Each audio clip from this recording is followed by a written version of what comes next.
Versprochen ist versprochen und wird auch nicht gebrochen.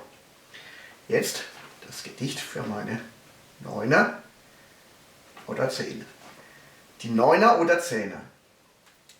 8 plus 1, 11 minus 2, 5 plus 4, 13 minus 2 mal 2 mal 1. Alles 9. Da kann man sich freuen.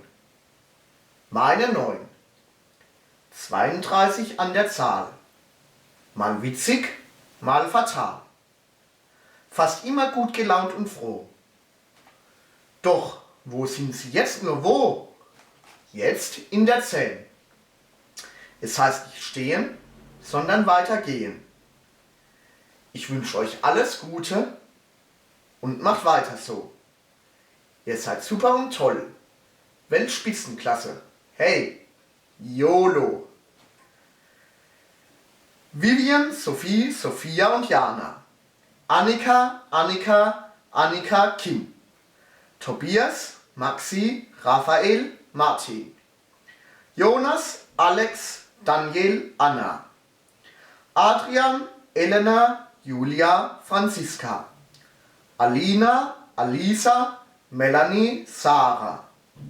Jana, Milena, Hanna, Leonie, Bianca. Erik, Charlotte, Jennifer, Lena. Danke für die schöne Zeit. Ich wünsche euch weiterhin Klugheit und Weisheit. 9 plus 1, 13 minus 3, 5 plus 5, 7 plus 3 mal 1. Jetzt 10. Oh, wie schön.